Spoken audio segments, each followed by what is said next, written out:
Fala um pouquinho o que são cada um desses testes, quando eles acontecem, da importância, etc. Se tem uma nota mínima de corte, de referência. Para cada college você vai ter uma nota de referência diferente, tá? Dependendo do Claro. nível do college que você quer entrar, tá? Mas Uhum. essas provas, elas são provas que estão disponíveis a partir desde o do momento que você entra no high school, você já tem direito de fazer essas provas, caso você queira. Em termos de conteúdo acadêmico, você tem o freshman e o sophomore, que seria o nono e o 10º ano, que vão compor o conteúdo da prova, seja ela SAT ou ACT, tá? O SAT, ele, tanto o ACT quanto o SAT, eles falam são duas provas, né, diferentes entre si em termos de tempo e de estrutura, mas elas são provas de inglês e matemática, tá?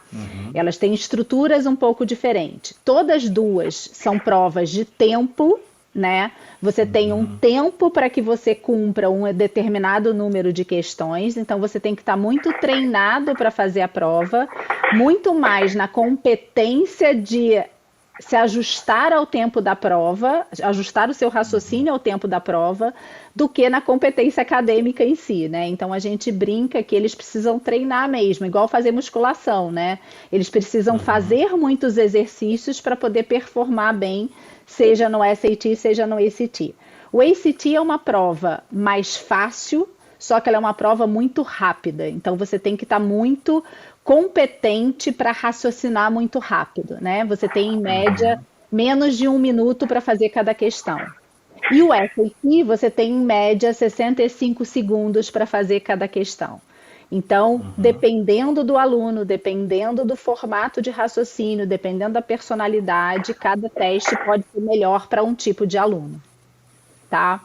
Em termos de nota mínima, né, a gente tem alguns parâmetros que, uma vez que a gente saiba mais ou menos qual é o caminho que aquele aluno quer seguir em termos de college, né, da college list que a gente estava falando, a gente vai junto com eles definindo quais seriam os pontos mínimos, né, da curva. Então, assim, para um college muito difícil, né, ele tem que performar muito bem. Então, ele tem que estar lá em cima, no caso do SAT, por exemplo, o valor máximo é 1.600. Para aplicar para uma Ivy League, que são as 10 tops faculdades americanas, né, ele tem que estar lá com 1.500 próximos dos 1.600, né, senão nem adianta aplicar. Então, a gente vai acabando construindo isso também junto com o perfil daquele estudante. Tá. E aí, eu não sei se chegou a citar isso ou não, mas a aplicação desse teste ele é no início do. Não, no final do terceiro ano do high school, é isso? Não, ele pode acontecer ao longo do 11º ano e durante o início do 12º ano, tá? O Tá. ideal é que você faça várias vezes, existem várias provas que podem ser feitas, eles oferecem em média 8 provas por ano, né? De cada um deles, seja do SAT, o ACT é um pouquinho menos, mas tem 8 provas que eles podem fazer por ano, não é uma prova de vestibular, como a gente tem no Brasil. São várias provas no qual eles podem escolher fazer essas provas ao longo desse ano ou de 1 ano e meio, 2 anos, né? Vai depender de quando eles escolhem começar a fazer essa prova. O conteúdo termina no 10º ano. Tá. Tá. E eles E podem para quem fazer tá mais no. de uma vez a prova. Entendi. A prova é aplicada na escola mesmo, é isso? Em alguns Ou casos, aonde? sim, as escolas oferecem 2 vezes por ano para alguns alunos, As escolas mas públicas. eles, as públicas, mas eles podem fazer mais vezes em test centers, né, que são chamados. Eles se Sim. inscrevem pelo site do College Board ou pelo site do ACT e daí escolhem o local onde vão fazer a prova. Tá. Então, para quem está no Brasil e quer entrar aqui, como que ele faz para fazer esses testes? Mesma coisa. Ele tem test centers internacionais espalhados pelo mundo Tá. todo, no qual eles realizam essas provas. Talvez não com a frequência que existe nos Estados Unidos, a frequência é um pouco menor, eu acho que são 4 ou 5 provas por ano, mas dependendo do país, tem uma frequência diferente, mas todos têm acesso a essas provas. Entendi. Tá bom. E tem uma outra coisa que eu conheci aqui nos Estados Unidos, que no Brasil não existia, que é o chamado Community College. A gente falou um pouco de custo, aí talvez também a gente pode falar um pouco daqui a pouquinho falar um pouco de custo, mas pelo que eu entendi, o Community College ele é uma universidade também com um custo menor, né? Obviamente não tem o nome de uma grande faculdade, talvez não tenha, né, a marca, etc. Quais são, talvez explique um pouquinho o que é esse Community College, né? E muita gente entra por um Community College e depois transfere para uma outra faculdade, né? Como que é esse processo?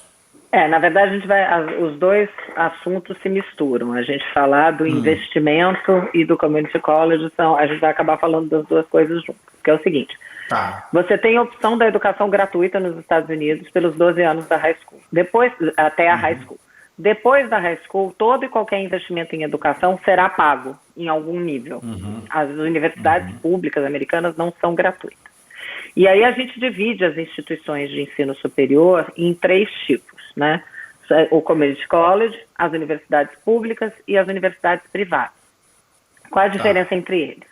O Community College, ele é uma universidade que tem, não é uma universidade, é um college, que tem cursos técnicos, então tem várias formações, que aqui nos Estados Unidos, toda vez que o profissional tem alguma certificação, ele é um profissional mais qualificado, ele se habilita para um nível melhor de emprego. Então, sonógrafo, técnicos em mecânica, em ar-condicionado, tem cursos que são cursos de 2 anos, que são oferecidos pelo Community College. Para os alunos que querem estudar numa faculdade de 4 anos e sair ao final dos 4 anos com um diploma de bacharelado, né, que é o Bachelor Degree, o Community College funciona como uma etapa transitória.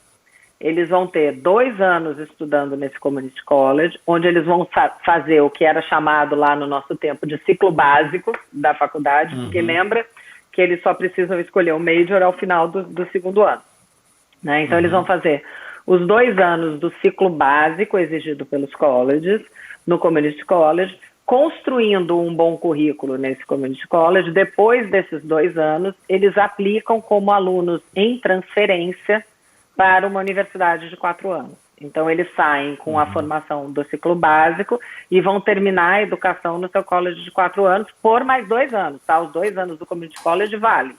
Então, são 2 anos mais 2 anos, não são 2 mais 4.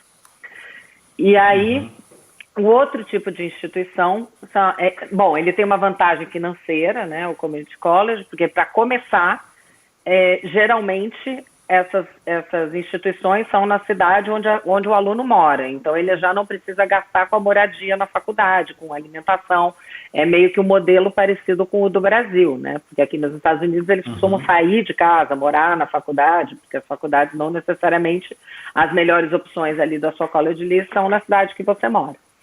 Então, o Community College, ele de cara representa uma economia, porque não só os créditos são mais baratos, como você não tem que gastar para morar na escola, porque geralmente é um aluno que vai e volta para casa, como é, em geral, a universidade no Brasil, né? Eu estudava na GV, eu ia, de tarde eu voltava para casa. As universidades públicas, ao contrário do Brasil, elas não são gratuitas. Elas são subsidiadas, né? O que isso quer dizer? Como elas recebem dinheiro do Estado, elas têm que devolver esse dinheiro para a população contribuinte daquele Estado. Então, aí entra o benefício do in-state tuition e o out-of-state tuition. O que isso significa? Se você vai estudar numa universidade pública, no estado onde você mora e paga suas taxas, e onde você estudou, em alguns estados é pelo menos 1 ano da high school, em outros estados são 2 anos da high school, você tem direito ao in-state tuition, que é uma tuition, né, subsidiada. Então, dando exemplo, assim, ela chega a cair para 30% do valor, quando você compara o valor de um aluno de fora do estado e o aluno no estado, ele paga 30% do que o de fora do estado paga. Não é 30% de desconto, é 30% da tuition. Só que ainda assim tem a despesa da moradia. E depois a gente tem o outro tipo de instituição, que são as universidades privadas, e que daí essas têm um price tag que é o mesmo para todo mundo. Não interessa se você é morador de Nova York ou não, se você vai estudar na NYU, ela é uma universidade privada, ela vai custar o mesmo preço. Para quem é do estado, para quem é de fora do estado. Então, assim, isso é o preço seco, né? Sem se falar nas opções de bolsas de estudo. Mas o que significa o in-state tuition, a vantagem do community college, o que significa a economia financeira do community college, é desenhado nesses 3 tipos de instituição.